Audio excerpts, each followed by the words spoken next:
Hello, yes, the Triple B based boxing basement. What's going on? Churning out the videos. Yeah, so we've got this weekend, on the 14th October, a unification fight.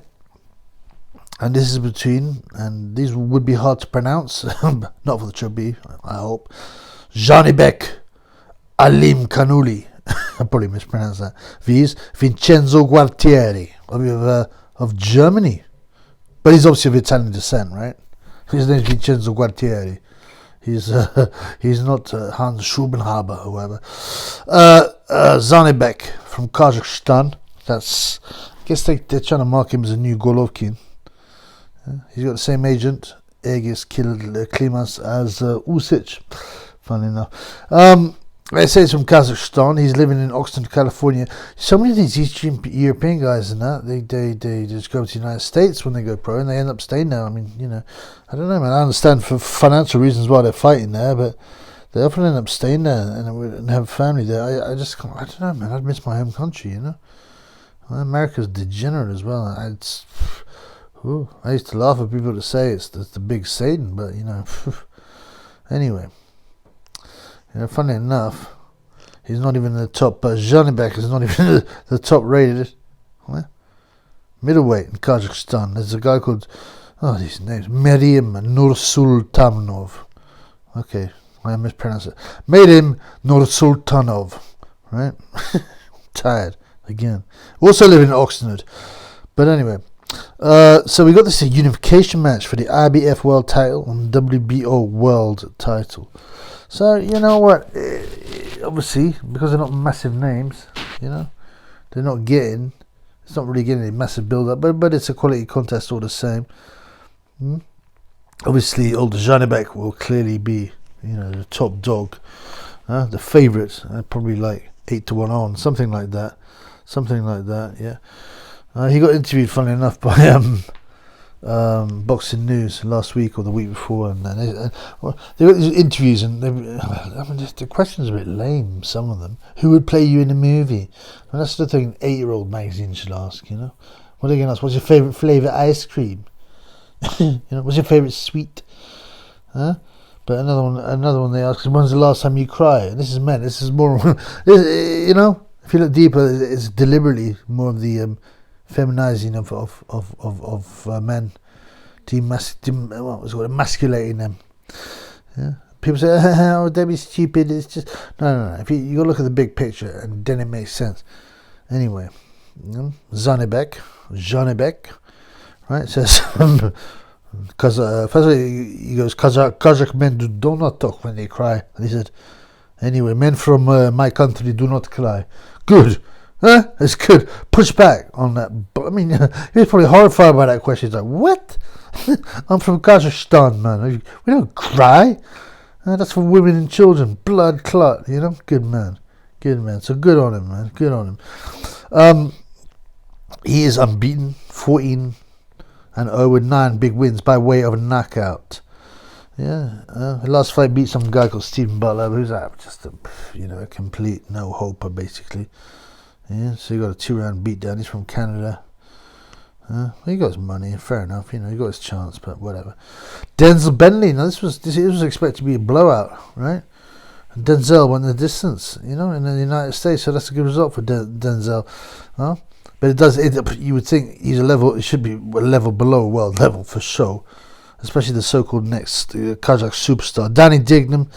Yeah, I was unbeaten with one. He got blasted out in 2 rounds. I mean, that was a mismatch. Yeah. So what else? Rob Brown, sort of upper level journeyman. Hassan Endaman Jikam, who seems to have been around for years. He must be about 60. So I mean, from the beginning he fought fairly good guys though, with reasonable records. They weren't bums like in the UK when they fight guys with 2 wins and 60 losses. But he hasn't beaten anyone of any serious quality. My man Zhanibek, really, and that makes it a bit more interesting than I think people realise. Vincenzo Gualtieri, so that he beat I don't know if, another name I'm not sure I can pronounce properly, is Kiva Falcao or something, who is from Brazil. I think he's from Brazil. Is that right? He's from Brazil. I think he did he win a gold medal? Something like that. He won a good medal. Put down in rounds 2 and round 10 in Germany. And lost a unanimous decision. So that was a fairly big upset. Yeah, because before that, Gualtieri, well, he'd had some wins against unbeaten guys. Sofian Khati, he drew against Thomas Pichirillo. Alexander Pavlov, another unbeaten guy, won a majority decision.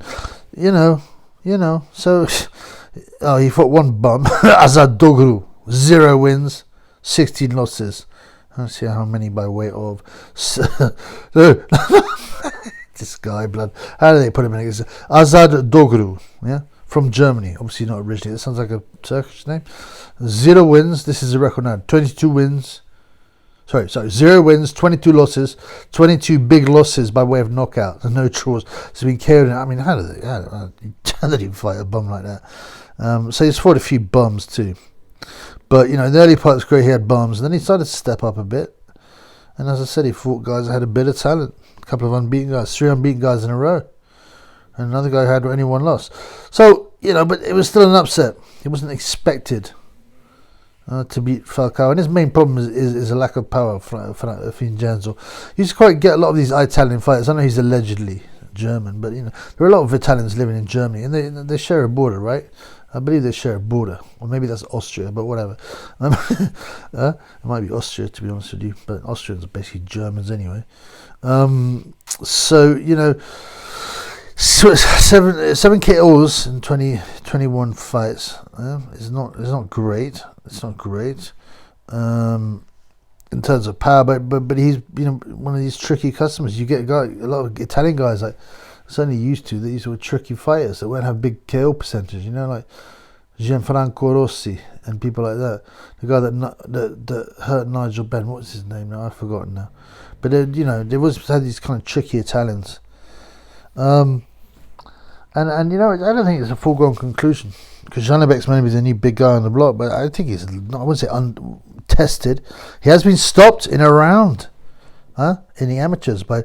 Evgeny Khitrov, another name that's hard to pronounce. This is going to be difficult, man, this modern boxing. But so you know what? I think it's going to go distance. I think Zhanibek will win, right? On points.